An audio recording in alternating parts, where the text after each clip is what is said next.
What is up, wrestling fans? Welcome to another Pay-Per-Viewpoint edition of the Smark Out Moment Smack Talk podcast. This is the 2017 Money in the Bank predictions rundown, where we're going to tell you what the card is at the moment, at the very least, as far as Wednesday afternoon, and our predictions of what's going to happen, and, you know, anything we're excited about, not excited about, whatever the case may be with that kind of stuff. And who is we? Well, I'm your host, as always, Tony Bango, and joining me on the podcast today is Drew White. Actually, I'm the host, so thank you, Tony, for doing all of that for me, but it's my time to shine. And next up is Callum Wickham. It's totally not his name. Good job being the host. Good try. Callum Wiggins. Show me the money, Tony. Show me the money. I got about like $10 in my wallet or so. That'll do. Oh, come on. I just get the last letter of his last name wrong. And joining us is Brian Jameson. Joining us is Chief Wiggum. Remember. Immediately when you said that, it just reminded me of one of my favorite Chief Wiggum lines, which is when they're at... Yeah, this is going to be a random Simpsons joke. Deal with it, everybody. What is the episode where Homer is the food critic and Lou is talking about like he says like, I was thinking that we should get like one of those gyros, and Lou's like, actually I was hoping that we would get a frittata, and Chief Wiggum's just kind of like, Lou and his frittatas, he likes eggs. Just random fucking delivery. I don't know why they did that in the episode, but it must have cracked them up at the time. They were probably all high or something, and it still just makes me laugh every day. And now I kind of want a sandwich or something, so I'm hungry. We can have that Hardee's burger we were talking about. Yeah, America. We're getting close to July 4th. Let's eat a bunch of fried shit on top of other bad shit for you. Just a grease sandwich. I would do it. Why not? Oh man, I could use another Meat Mountain sandwich. It's at the Aggro Crag, so I don't know how cool it could be. Well, I would eat the Aggro Crag if I could. Well, that sounds like the name of a bowl of cereal, don't you think? Yeah. Introducing the Aggro Crag with your favorite fruity flavors. I didn't know you did marketing for cereals, Drew. Neither did I. Well, if we at the very least know that he can do marketing for cereals, but he can't host Smack Talk. Speaking of that, let's use that as a transition to actually get to Smack Talk. Boo! Yeah, let's just talk about food the rest of the time. So it's the Money in the Bank 2017 card. Right now, at the very least, just has 5 matches, which their normal amount for a standard pay-per-view that isn't one of the big 4 is 8. So, we're kind of working with a thin card here. Nothing has been announced for the pre-show at all. And even if you figure the 2 Money in the Bank matches could last about a half an hour or a little bit more apiece, you're still running with like a little short on the time frame, and no real like buffer matches, because all these matches kind of matter. So the first thing I gotta ask you guys is, what do you think is missing on the card that might go on the pre-show? The first thing that comes in my mind, Breezango versus the Clones. That sounds about right. I kind of feel like instead of Breezango, the Clones could end up facing Zack Ryder and Mojo Rawley, just because they did a little skit together back on SmackDown. So they're clearly coming back together. So they might have some matching, and there's no other heel team besides the Usos than the Clones, except for the Ascension. But are they really going to feature at any point in time on a pay-per-view? Seems unlikely. I kind of think what we might see is, if they only have enough time for one on the pre-show, we might get another 8-man tag. And it might be Fashion Police and Hype Bros against Clones and the Ascension.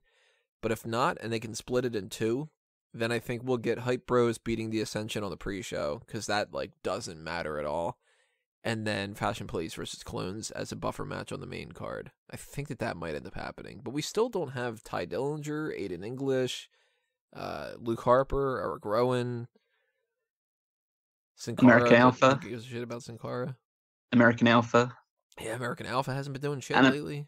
And apparently Rusev is back, but still hasn't appeared on SmackDown since he called out Shane McMahon, and then they completely dropped that entire angle.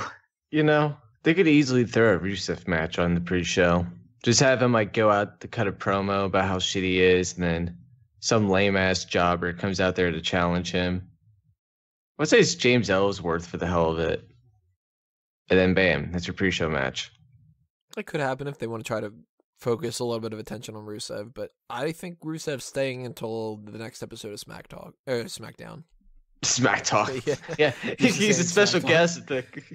He's the guest host. He's going He to might actually get my name right. Actually. Yeah, he might get my name right. What would you guys like to see if you had a pick, though? Would it be like, would you go with the Hype Bros just to kind of see, like, Zack Ryder and Mojo Rawley back, or would you go with Fashion Police and something, or would you kind of be like, screw it, I'd rather just see a pre-show with no matches? Well, if it's got no matches on it, I'm not seeing the pre-show. That's pretty much. I mean, I'm probably not going to watch it anyways. I'm usually busy on Sundays up till right about 8 o'clock. So I have a tendency to not watch pre-shows unless it's something that I want to see on the card. And since they're not offering anything so far, I'm just going to assume that whatever they do decide to offer on Sundays, it's probably just going to suck and I'm not going to like it. So I'm not going to give any effort to attempt to watch it, most likely. I think if it's only going to be one pre-show match, I'm almost expecting a 10-man tag between Ty Dillinger, American Alpha, and American Alpha, maybe basically two babyface tag teams and Ty Dillinger versus Aiden English and two heel tag teams. That's basic. Just throw them all in one match because SmackDown pre-shows have a tendency of doing that in the past. Do we have another heel that we can throw in there if they did a 10-man? Because if they've got, say, Fashion Police, Hype Bros, Ty Dillinger, and Sin Cara for the one side. Wait a minute. No, they can't do that either. Maybe go with a... Oh, Rusev, I guess. Yeah, you could go Rusev. You could... you might... Maybe Jinder Mahal, because that's Jinder Mahal, because that's kind of where he actually should be on the card rather than the main event. But we know that the Singh brothers aren't doing anything other than just being in the like ringside and stuff. And we know that John Cena's not coming back in any capacity because they keep advertising July 4th for that, and he might not even be on SmackDown. That free agent thing is confusing. That's like, do you really want to do a cross-brand thing? You know. Cena's just bigger than both the brands at this point, so it just opens up the opportunity for dream matches. Because if he's only going to be in WWE about 3 to 6 months a year, you might as well just try and get all the best matches out of him that you can. I have a theory about that, but I'm going to tie that into later on when we're talking about the main card. But we were just talking about tag teams a minute ago, so let's go into that match first. The SmackDown Tag Team Championship match, the Usos against the New Day. And my gut reaction here has been kind of going a little bit in the opposite direction just the past few days. But I originally thought this was a guarantee New Day winning the titles, and now I'm thinking the Usos might retain through some kind of bullshit. I think it's going to be the New Day that take the titles. It's just a good way of introducing them to the roster and just making sure, all right, this is our division now. So we're going to take the titles and we're going to make sure this division gets a bit of spotlight put on it. And I think it will be a case of them trading the titles a little bit over the next 3 to 4 months, just because I don't think it's right to bring American Alpha back into it yet. And it seems that Breezango's time has been and gone.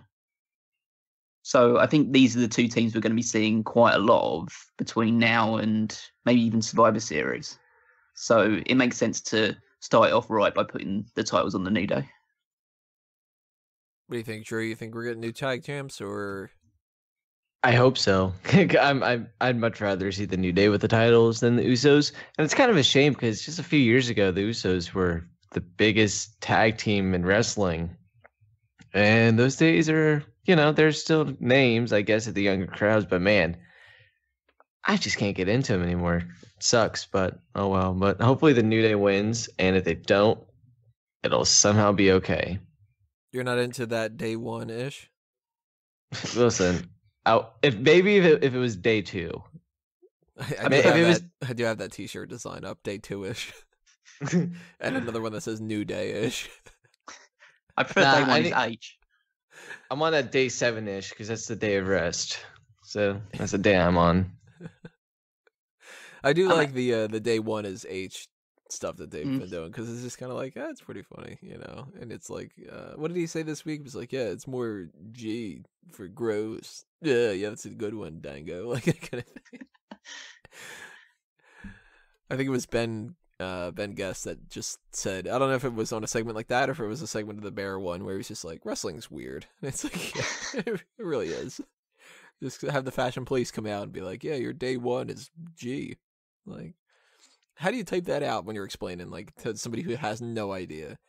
Be like, yeah, these people that are like cops but not cops are telling other people that their day is gross and stuff, but there's also a new day, and there are these 3 guys with like a unicorn horn thing, and like... Essentially, I just start the conversation by saying I watch wrestling and then watch them slowly walk away. Oh, what else do we have here? The SmackDown Women's Championship match. If you would have told me a couple weeks ago that this was going to be on the card, I would have told you that you're insane, but Naomi is defending against Lana. The first thing that a lot of people go to with this is there's people that are like 50-50. Seems like Lana has a lot of support from people that are like, that's great, like she should get a title shot right away. She's awesome and it's interesting and it's something different. And you get a lot of people that are trying to make the argument that, you know, she didn't pay her dues and all this kind of stuff. And it's like, well, why don't we focus a little bit more on the fact that she just has a title match? It's not necessarily that she's won the title yet, you know? And I think that we're in a situation here where we just had that Jinder Mahal surprise win. And I think we're going to get another surprise when it comes to the women's Money in the Bank. So I think this is a guarantee Lana doesn't win the title. Stranger things have happened, though. What do you guys think? We're living... Oh, you go ahead, Drew. Okay, I wouldn't say it's out of the world that Lana could win, or it's not completely impossible. I would be surprised, though. I don't know if it's an issue of her not paying her dues or whatever, but if she does win, that'll be kind of surprising, and I'd be all for it because unlike Tony, who only likes her hair one way, I think she's incredibly gorgeous, like any way possible, and I think her character is amazing. So it sucks for you, Tony. I just wanted to say that, but hopefully, I don't know, because I don't get to watch SmackDown every week, so when I do get to watch it, I always enjoy Naomi. So hopefully that if she, for some reason, doesn't have the title afterwards, that she still is a credible character, a credible person as a wrestler going forward, no matter what happens, because that's all that really matters. Because it does, and if eventually this is just going to be Charlotte just running house, so hopefully they build Naomi enough to be at least somewhat credible after she loses to her.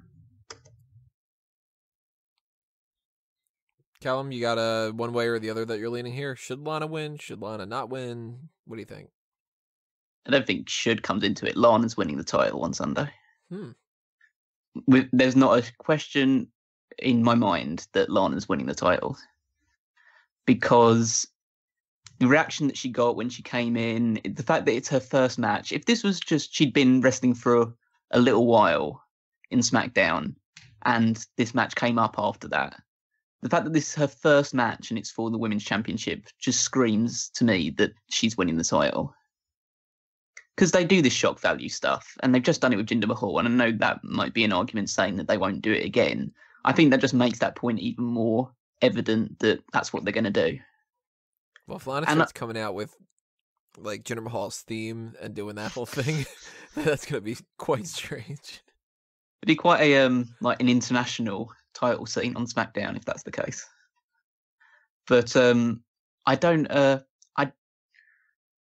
based on the reaction that Lana got when she came out on SmackDown during this Money in the Bank announcement and saying that she wanted to be in the match, and then Naomi attempting to do her best Alexa Bliss impression in terms of actually being. She's very athletic, but she thinks she's better on the microphone, or people think that she's better on the microphone than she is, because she is not good. I'll give her credit. I think Naomi is a little bit more convincing on the mic than a lot of the other ones, like Bailey or even Sasha Banks sometimes. But I agree with that. But Naomi's no Rock, that's for sure. Yeah, and I think she thinks that she's the Rock, because the little thing that she did, like, oh, how many matches were you in? And then do, and people just booing and saying, oh God, we don't really want to hear you talk anymore. And she's trying to make the catchphrase, I'm going to snatch her bald. That's her catchphrase. And feel the glow. Yeah. I don't think they're really... They kind of missed the catch mark in catchphrase, essentially. How does one actually feel glow? Isn't that kind of like tasting purple? I think it's just some sort of like radiation attack, essentially.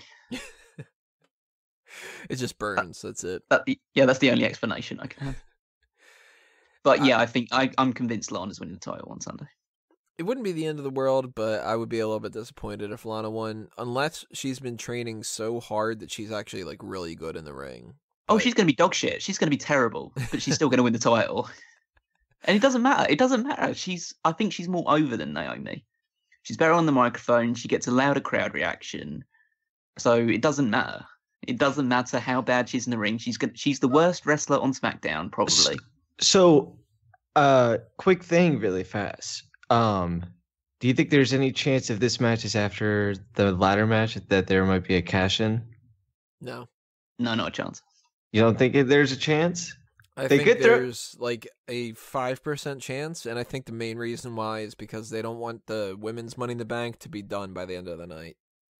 I think the women's match is gonna happen. The women's title match is gonna happen before the women's ladder match, so I don't think it's possible. I think the women's Money in the Bank match is gonna be the first match on the card. I'm going with the men's one for that. That's just my opinion. It might be. They might try to hold the women's one for last.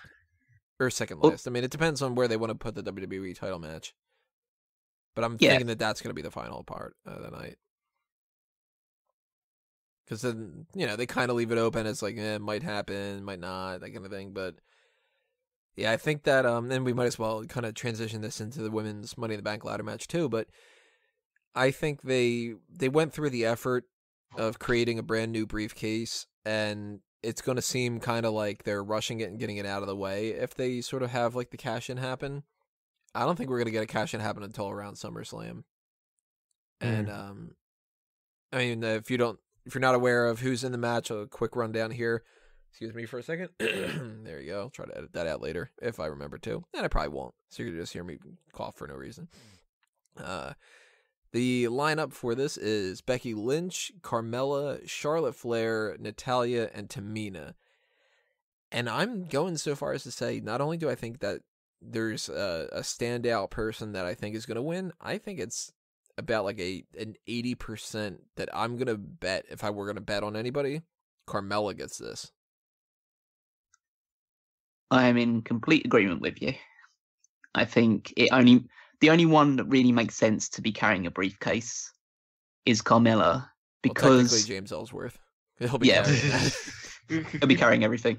But I just think she's the only one in the match that I can't see winning the title in a straight one-on-one match. Right. So she has to cash in on a weakened opponent to win the title. She's got the least experience, and she's the smallest. And it's a match where she can win it, and the other ones don't look bad. It's different if she's like pinning Charlotte or something. How do you think WWE's ready to make that move on her, though? Honestly, yeah. I think that they are going to try to have her. This is why I think that Lana's not winning the title. I think that Naomi beats Lana, and Lana is like, they can write it off as kind of being like, yeah, well, it was her first match. Like, she did a good job, but she's not like as experienced as Naomi. Naomi's the champion, and like good fighting spirit there, Lana, that kind of thing. And then maybe they continue the Naomi Lana feud for a little bit or whatever like that, but they might end up doing like a Carmella thing around SummerSlam. And Naomi and Carmella have had some little matches before, and Carmella's gotten a couple wins over her, and I think that was their kind of test to see like what would be the reaction if like we had Carmella beat Naomi, because Carmella is like an obnoxious character. If she's got the money in the bank and she's flaunting that and she cashes in on Naomi, that could end up pissing people off in like a good way. Because really, what kind of like attention is it going to bring if, say, Natalya wins it? Is anybody really going to care? They'll go, yeah, Natalya's good. She deserves recognition.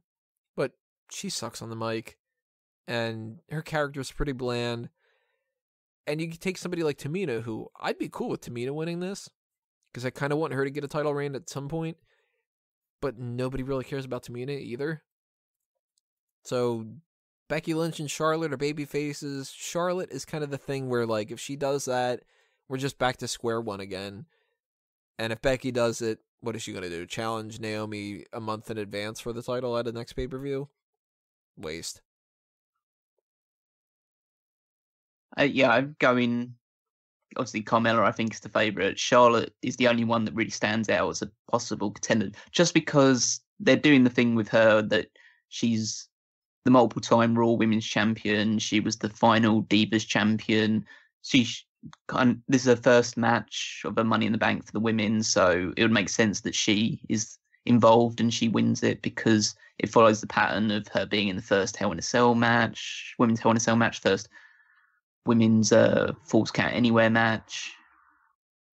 So it wouldn't be surprising if Charlotte was to win, but she can win the title on her own terms at any point in time. She could be the next challenger for the title. She could win a number one contenders match in any situation. No one will bat an eyelid, because she's Charlotte and she's one of the best wrestlers on the roster. So she doesn't need the briefcase. Who you got, Drew? You gonna be going against the grain and being like, it's a guarantee Natalya's winning or something? Well, I sometimes have a tendency to do that with these matches, but I don't really have an argument to make for anyone else to really win this match, I guess, other than Carmella, because the points both of you made are valid. And Becky and Charlotte don't really need the briefcase to have a match. They're both credible. Same with Natalya, maybe not Tamina, but I'm gonna go with Carmella as well. I was going to ask, do you think there's any potential for someone else to be added into this match? Only if it's Nikki Bella. That'd be something, to come back from the neck injury immediately. Well, come back from resting her neck and then be thrown straight into a ladder match. Listen, Nikki's going to go Super Cena, and she's going to win this briefcase, and then she's going to beat Lana later in the night to win the belt, and then she's going to hold it for 2,000 years. And still somehow not break Fabulous Moolah's reign, because he'll just like fudge the numbers. Yeah, pretty much. They'll be like, Moolah held it for 2017 years. So 3 people going for Carmella there. That'll be pretty interesting if that's the case, because I got to imagine a lot of people are like, oh, Carmella's a guaranteed no. And then, people that are like trying to look at it from like a booking perspective are like, well, it's got to be Carmella. It's the difference between being a fan and being like an analyst. But do leave your thoughts in the comments below and tell us why we're wrong. and just how wrong we are. And how we don't know how to talk about the women's matches. That's always a comment that pops up every once in a while. And if you voted for Carmella in the Sexy Superstar tournament. Oh, they will. I was talking about how hot someone was, so I'm a sexist asshole. Well, that's the women's Money in the Bank match, but the men's Money in the Bank match has one extra person. They have 6 ones instead of 5. We've got AJ Styles, Baron Corbin, Sami Zayn, Dolph Ziggler, Shinsuke Nakamura, and Kevin Owens. Tamina. Nakamura. I would say the least likely option here is Kevin Owens. Actually, I would not say he's the least likely. I was going to say it's either him or Sami Zayn. I would actually, I would say Shinsuke, but I think Sammy's gonna win the match. Really? Okay. Now that I rank him as either the lowest or the second lowest. How would you go with him being the winner? You want to know why I'm gonna go with him being the winner? That's why I asked. Because okay, That's how podcast works. okay. God, we bring the comedy, right? Okay, so with Sami Zayn, he's the underdog, and I feel like there's not going to be many chances, kind of like with Carmella. I feel like you could kind of make the same argument with him. He's not going to get many shots at the WWE Championship on his own. And I think, one, this is a way to give him that opportunity. And two, listen, Jinder Mahal is the fucking champion right now. And if you can make a case for him being a champion after he was in 3MB just like 2 years ago, then you could easily make a case for Sami Zayn being the WWE champion in this instance. And also, I think if it's not going to be Sami Zayn, I think Baron Corbin would be my second option to win the title, because I think Kevin Owens and AJ Styles can easily win that title at any point without this briefcase. And I think Ziggler doesn't need to be the WWE champion at all, and I think he could challenge for it anytime as well. And I don't think they're going to pull the trigger on Nakamura this fast. I mean, if they view him as Finn Balor, maybe, but I don't know if that's the case. So I'm going to go with Sami Zayn, and I'm going to be super fucking happy when I'm right, because this is going to be like my one bold prediction I make this year. Everything else is just going to be lukewarm. See, I originally, and I'm still going to stick to it right now, because I haven't been able to think of any real, like, kind of other things that I feel as comfortable given for my prediction for. I think it's going to be Baron Corbin. But the more that I try to, like, overanalyze everything, the more I think it's just going to be AJ Styles. And there's, like, it's sort of all depending upon a couple little things. Like, this is kind of getting into the WWE title match one, too. But I think that it depends on whether or not they want to do John Cena versus Jinder Mahal for the championship. I think that's the biggest factor who wins Money in the Bank. Because if they do that, Jinder Mahal has to retain against Randy Orton. And then John Cena and Jinder Mahal will probably have a match at SummerSlam. Maybe do like Randy Orton, Jinder Mahal a third time, Battleground, whatever. But they can still do that with Randy Orton winning the title. And having like their, Jinder Mahal's rematch is at Battleground. And then at SummerSlam, Jinder Mahal doesn't have the title and does a feud on the side with John Cena.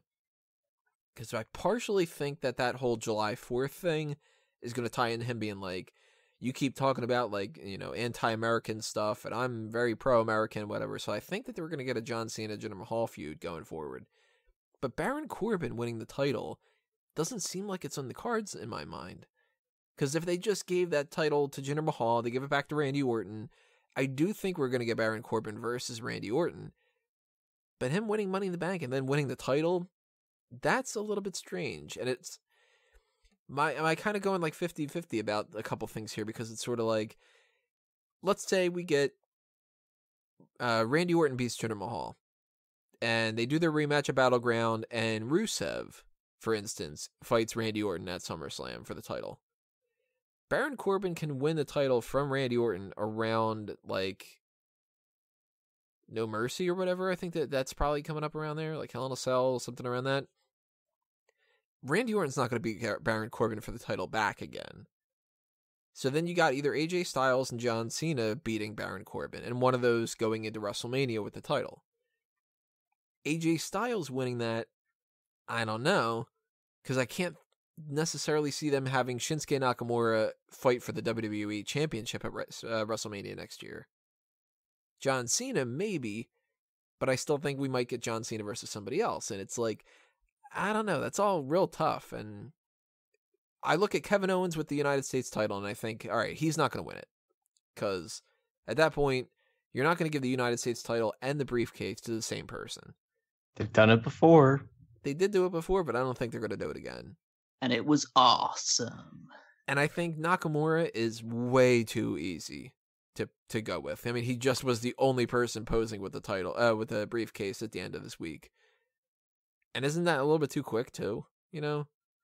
And Oh, no, it's way too fast. Ziggler, we can write off. They're not going to give it to Ziggler. I love Ziggler, and I would be totally cool with it, but it's not happening. I was going to say, like, you've saying Kevin Owens is your least likely chance. You're not counting Dolph Ziggler. You pretend that Dolph Ziggler's not in the match. He might as well not be in the match. He's got that little chance. That is Sami Zayn still your least likely, in your opinion?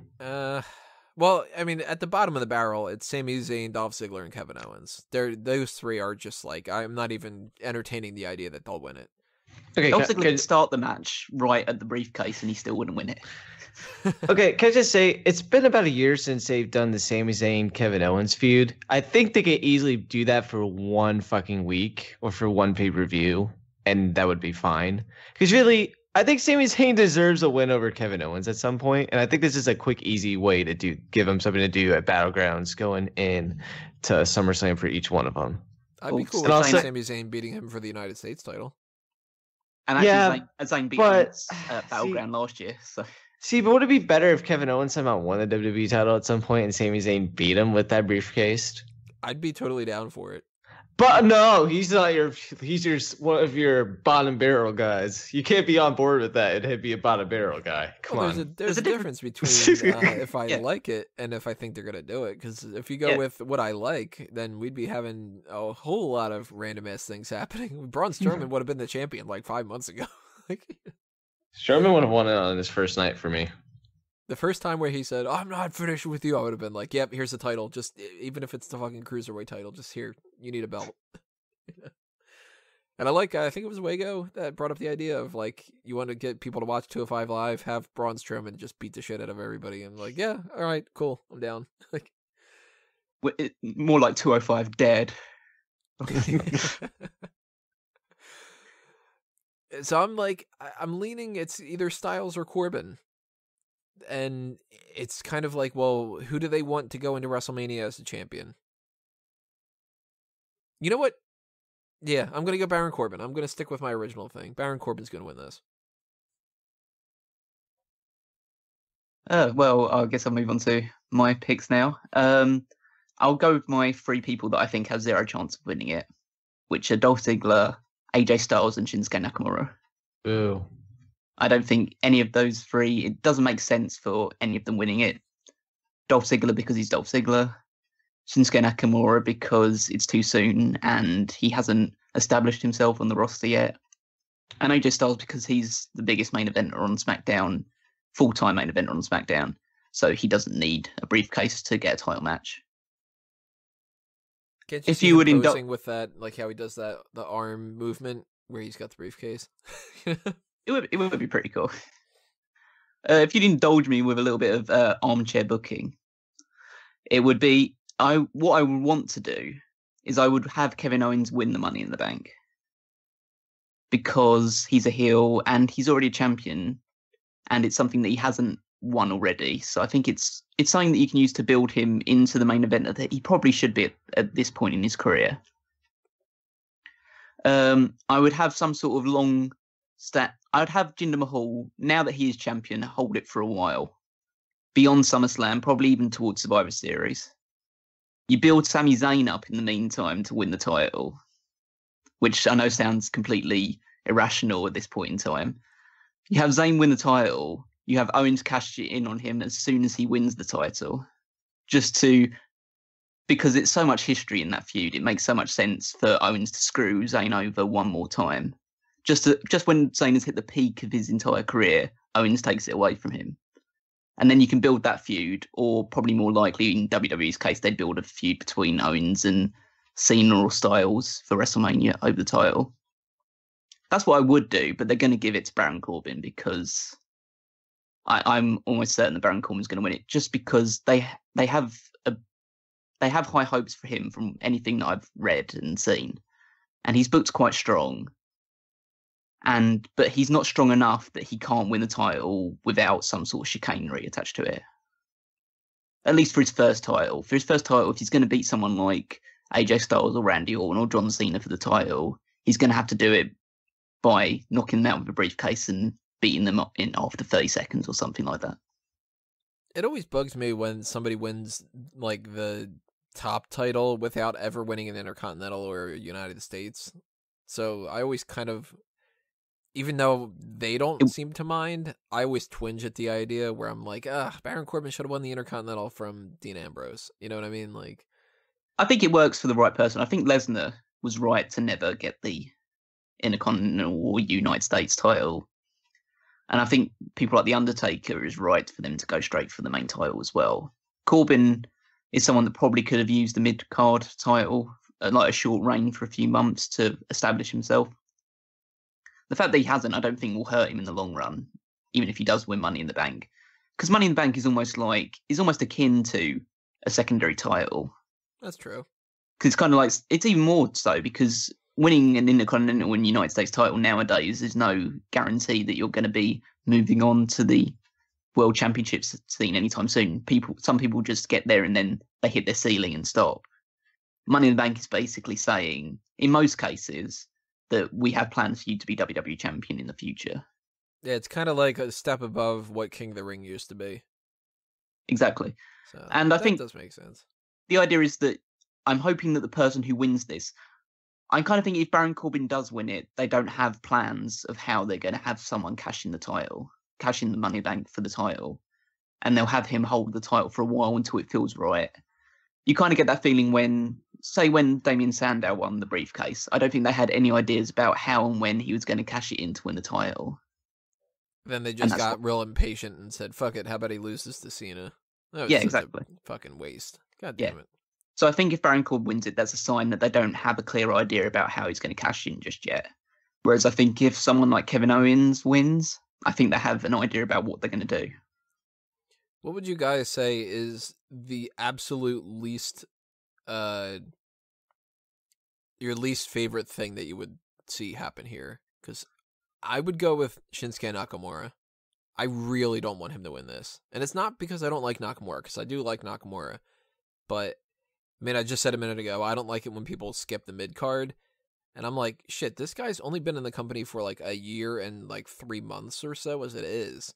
And he's already a 2-time NXT champion. And if you give him Money in the Bank and you give him the world title, and he's at any point doing that, let alone, I don't even think that he should be wrestling for it at WrestleMania. But like, if he's going into WrestleMania as champion or something, that's like, goddamn, you know? But could keep, like, I mean, we're trying to think of like the idea of we can keep this Money in the Bank thing all the way up until WrestleMania. We can do that after WrestleMania. They can have somebody cash in. So this might not even be a plan whatsoever until next, like, April. Next May, even. Yeah, it could be a very long-term thing. In terms of my choice of someone who shouldn't win it, going against Drew completely here, I don't think Sami Zayn should win. I'd be most disappointed if Sami Zayn won it, which sounds weird because I'm a huge fan of Sami Zayn. I think he's highly underrated and he's not been positioned as well as he should be as a wrestler or as an entity on either Raw or SmackDown. But it doesn't feel right for him to win it. It would feel, at this point, if he won it, it would feel cheap rather than deserved. Okay. My counter to that is it didn't really feel right when Daniel Bryan won it when he won it. And look what that did to his career. Yeah, but I still think it was the wrong choice when Daniel Bryan won it. And it ended up working out mainly because they decided that his entire title reign was going to end with a giant burial. Yeah. So guess what? Do you think anyone's going to let them try to do the same thing to Sami Zayn? Nah. They would if they had the opportunity to. Yeah, but do you think the fans would let them? No, but yes. I don't think they'd let them, but that didn't stop them. It's not like they wanted Daniel Bryan to lose in 18 seconds. They wouldn't want Sami Zayn to do that either, but they will still do it because they think that's what people... Essentially, that's either what they think people would like to see, or they just like fucking with the fans. And there's evidence of them doing both in the past, so can't put it past them. But yeah, I think Zayn at this point in his career, I think if you give him a year or so, then he can be Mr. Money in the Bank. But right now, I think it's better off giving someone who's either a heel or has a little more experience attached to him. What about you, Drew? What's your least likely option that you'd be supportive of? Honestly, it'd probably be AJ Styles because he doesn't need the belt. Not the belt. He doesn't need the briefcase to get a title shot at any point. He doesn't need a belt. He doesn't need a briefcase. He doesn't need a need- tie. He doesn't need anything. He needs a haircut. He needs a haircut. He needs a haircut, and he needs to get rid of his tattoo. So, Well, if you have a list of all the things that he needs, he's going to say, "I don't want none." yeah, but probably that would be my least favorite option. I'm not a fan of either Ziggler or Nakamura winning. So, but yeah, definitely Styles would be my least wanted option. Well, all this talk about Money in the Bank, the potential briefcase future, and stuff like that kind of influences what we think about the WWE Championship match, which is Jinder Mahal defending against Randy Orton. Yeah, you heard that right. If you are not following the current product, Jinder Mahal is the WWE Champion. But I don't think it's going to be for long. I think that this was just a 1 month experimental reign just to kind of, wake people up a little bit, get people talking, try something different. And I don't want to sound negative here, but it is negative to say. Jinder Mahal's been disappointing as hell as champion to me. This dude cuts the exact same promo every week and doesn't do anything else. I mean, I think you could literally probably take the transcript and it's one promo. It sounds the same to me at the very least. And it's not just the part where he's speaking in another language, because I can't fucking understand that at all. Although it seems like all he says is Raj, da Raj, da Raj, da Raj. And it's like, oh my god, how many things are Raj? What the hell does that word mean? What do you say about my mother? But I think that this is Randy Orton's to win. And it's a situation where I can see, like I mentioned earlier, they've got Battleground as a buffer pay-per-view before SummerSlam. And the best way to just sort of like make it easy on them and the writing team doesn't need to put a whole lot of effort is you have Randy Orton win the title back and Jinder Mahal goes, yeah, well, I've got a rematch. So we have our third rubber match at Battleground and that's it, Then Randy Orton wins that one and he moves on to somebody else at SummerSlam, which is probably Rusev at that point, I think. Or maybe Baron Corbin. I don't know. To the disappointment of probably a lot of people, and occasionally not some people, because he's more popular than a lot of people would have given credit for. Jinder Mahal, I think, is going to be WWE champion for a long, long time.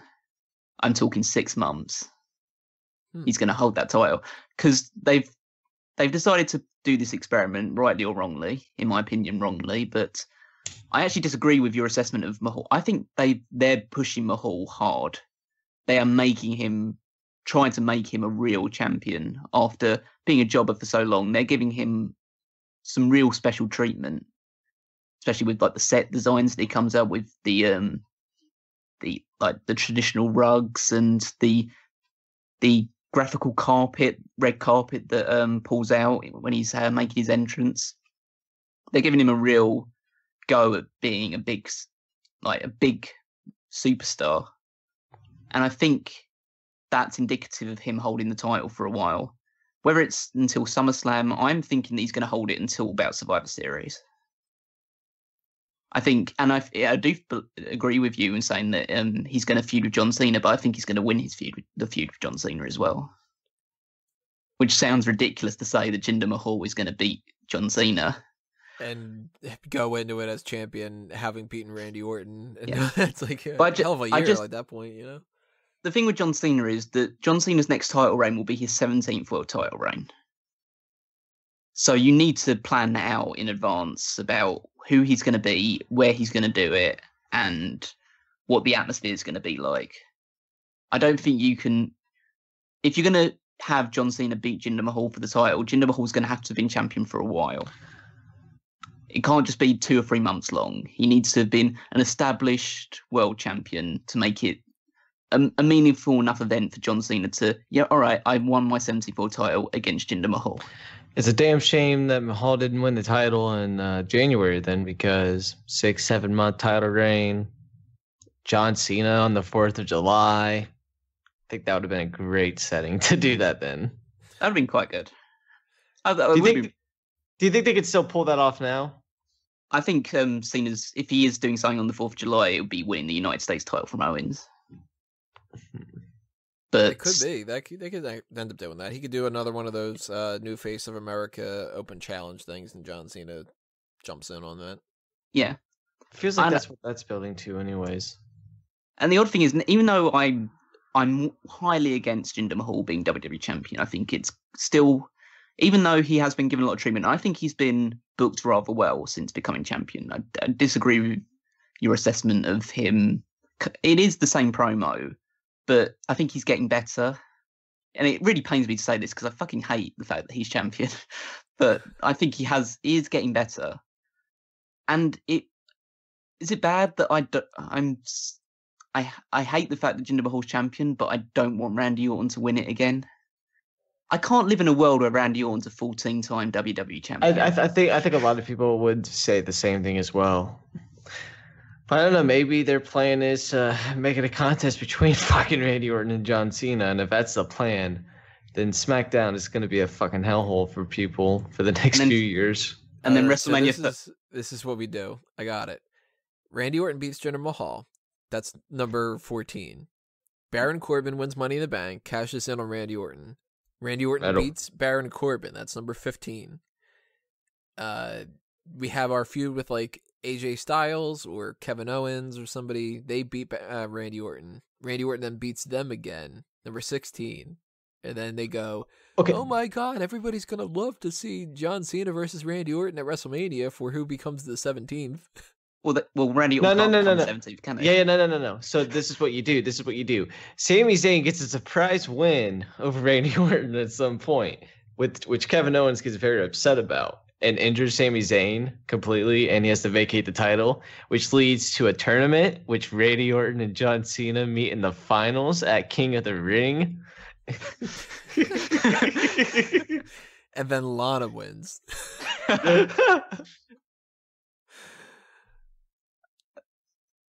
haven't asked Drew what he thinks of the who's going to win the title. Oh, that's right. Drew didn't give us a piece about that. Drew, is it Orton? Is it Mahal? Is it somehow Sin Cara? I hope Mahal wins, and it's not like your idea of getting Orton to 16 as well. But I would like to see Mahal win because I've always been a fan of Jinder. Yeah, he's always been a funny guy. It's interesting to me what did he do, or what must of his steroids? Yeah, I was gonna say. It's just like I wonder what his character was like beforehand that made him be a jobber. I wonder what the difference between Jinder Mahal in 2012 to Jinder Mahal in 2017. That's what I'm. Pounds. About 50 pounds and back now. Maybe, but I want to give Jinder a shot. You know, he at least deserves a chance at this. I think giving it back to Orton would be a mistake, and I think you would have wasted. Yeah, Jinder would have held the WWE title for a month, but I feel like if you just give it away as soon as he gets it, I think it kind of doesn't help his character in the long run, and I think he might just end up getting lost in the shuffle. So I'm gonna go with Jinder's gonna win. See, I agree with the idea that like making him lose hurts his credibility and stuff. But knowing WWE, I mean, they're the same company that they built Ryback up to be a main event guy, and then as soon as people were like, yeah, we kind of like that guy, he should be a main event guy, they're like, oh wait, never mind, we were just kidding. And they had him lose like every important match. And they've had other people in the past that have won really important things and then lost immediately. Like Sami Zayn finally beat, who was it, Neville, I think, for the NXT championship.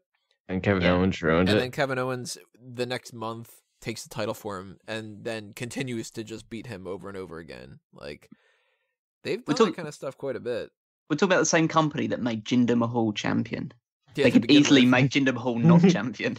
That's so true. I kind of think their philosophy is that they just wanted to do the shock value and that they can kind of go, well, look, Jinder Mahal is now a former WWE champion. Like, it's in the record books. You can't deny it at this point. And anytime somebody has ever been WWE champion before, they always have at least a little bit of credibility. Like, Great Khali, as awful as he was, they could always just say, hey, he's a former world champion. And it's like, yeah, it's true. You know, Roddy Piper never got that. And, like, Ted DiBiase never got that and stuff. Razor Ramon, British Bulldog, Owen Hart. Doesn't make you feel sick. Doesn't make you feel sick to feel that. To just list off that. On Talking Smack, Jinder Mahal is like, I'm the 50th WWE champion, and I was like, oh, fuck. He's got that thing to his name as well. The 50th, like, you couldn't have had, like, I would have been fine with Randy Orton being the 50th. I'd have been fine with John Cena. I'd have been fine with AJ Styles, or, you know. But it was like, no, Jinder Mahal's the 50th. Like, oh my god, that means AJ Styles was the 49th. Yep, that's how close. It's a damn shame. Just one Canadian short. But I think that their philosophy is that now that they've given him that, they can rest on the laurels of that for the future. And if they do, like, just drop the title right back to Randy Orton, they can do a John Cena feud with Jinder Mahal just purely on, like, xenophobia. And they could be like, yeah, well, he was just WWE champion, so, like, a lot of people undersell him and all that. And that can kind of carry a little bit of momentum into a John Cena thing for SummerSlam. I think that's where that's going to be going. Actually, so I figured it out. So with Jinder, to get him to not be the 50th champion anymore, he's just got to do something super stupid, like kill his family. So maybe he'll do that. And then whoever's the champion after him could be the 50th. Well, this is another thing that I don't know if this is necessarily in their plans, but it's a possibility. If the New Day win the tag titles, and if they're going to be the go-to just heads of the tag team division for a while, I'm getting less and less sure that we're going to get the Colognes back with Carlito. But if they do, they can do 3-on-3. If not, another 3-on-3 option is Jinder Mahal and the Singh brothers. Or you trade Heath Slater to SmackDown, bring Drew McIntyre up from NXT, and then you've got the 3-man band back together. Dude, what if they make the 3-man be like a fucking powerhouse now? That would be incredible. I would so be down for that. Stranger things have happened. Make the new evolution. I'm waiting for the triple threat match between those three. So I'm sure it's going to happen at some point. Listen, people have been talking about that Shield triple threat. I've been talking about the 3RB triple threat for the past like 5 years. Yeah. And Jinder Mahal's WWE champion. It could be for the WWE championship. God, that'd be so awful. At WrestleMania. And you look at the card and you see Heath Slater, Drew McIntyre, and Jinder Mahal fighting for the WWE Championship, and everybody just goes like, "Oh, that's why nobody watches wrestling anymore." Like, and Hornswoggle wins. Then I might have to take another 10-year break. I'd be so you're just a baby. I'm just a baby. Yeah, that's it. That's the card. We are missing other matches if that's a potential thing. So if those do pop up, then, you know, we can't really give our predictions about that, but who fucking cares at that point, right? It's not going to be like, oh, that pre-show match, you don't have that in the predictions. Whatever. So the last thing for us to do is just kind of throw out some plugs here for you guys to follow us on. So Drew, what do you got? You can follow me on the Twitter machine at Drewsif White. You go to Mick Frickin' Duncan on YouTube, and you can subscribe to me there. Be cool. And I don't have a Patreon, so I can't ask you to donate and help me fix my dishwasher. So as soon as we're done with this podcast, I got to go fix a dishwasher. So wish me luck with that. Callum? You can find me on Twitter at Wigmeister14, and you can read some of my articles on Smark Moment, a website that you might have heard of. I'm going to treat this as a pray group from now on, where when it's my turn, I'm like, yes, can we just pray for like some wrestler who just got destroyed the previous week or something like that? Let's tie that into the beginning of the episode with the Simpsons reference. Let's pray for Mojo. But in this case, Mojo Rawley. From my side of plugs, everybody obviously, of course, check out everything on smarkoutmoment.com. Follow us at smarkoutmoment on Facebook and Twitter. Subscribe to the YouTube channel if you haven't already, and give that video a thumbs up. There's that little bell icon for notifications if you want to be aware of the next couple of things that'll pop up on the website and the channel and all that kind of stuff. The next thing that you are going to be hearing us from is the post-show for Money in the Bank, so stay tuned for that on Sunday night. And next week, at least right now, the idea that I plan on doing for the main event is going to be a call the spot for both the women and the men's Money in the Bank matches. So 2 editions of that. And obviously, of course, the Ask Him and the hot tags and stuff. And then it'll be my birthday, so fuck that. I ain't going to work on anything on that weekend. So, Ha, you're old. yeah, I really am. I'll probably be dead by the end of by the time we get to SummerSlam. And then oh no, then Drew takes over. Oh god. no. And then I'm Wigan forever. So that's it for this edition of everybody. Thanks for checking this out. Leave your comments below and tell us what you think's going on, and we'll be replying to that. But this has been another Smark Out moment, and we're being counted out.